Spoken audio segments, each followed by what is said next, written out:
आणि थेट जाऊयात भैयाजी जोशी सध्या बोलतायत। या एका विधानामुळे गैरसमज झाला आहे असं मला वाटतं।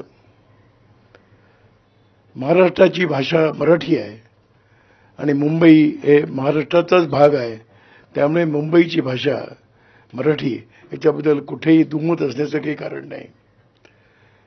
भारताची आपली एक विशेषता आहे की इथे विविध भाषा बोलणारे लोक सुद्धा परस्परांना बरोबर घेऊन चालतात।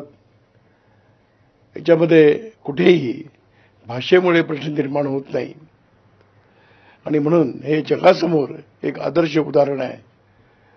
मुंबई सुद्धा हे बहुभाषिक लोक आहेत आणि मला असं वाटतं की हे सगळे सहअस्तित्वाने परस्परावरती स्नेहसंबंध ठेवून मुंबईचं जीवन चालतं आहे आणि म्हणून स्वाभाविकपणाने आमची सर्वांची अपेक्षा राहते की बाहेरून येणारी व्यक्ती आपल्या भाषेबरोबरच मराठी भाषा त्यांनी समजून घ्यावी, त्याचं अध्ययन करावं, ती शिकावी।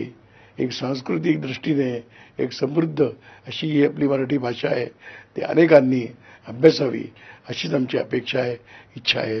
मला असं वाटतं की एवढंच स्पष्टीकरण पुरेसं आहे। जे राजकारण चाललंय त्याबद्दल तुम्ही सांगाल का? तुमच्या वक्तव्यावर जे राजकारण सुरू आहे सध्या, मी त्याबद्दल काही बोलू इच्छित नाही, ते माझा विषय नाही। धन्यवाद।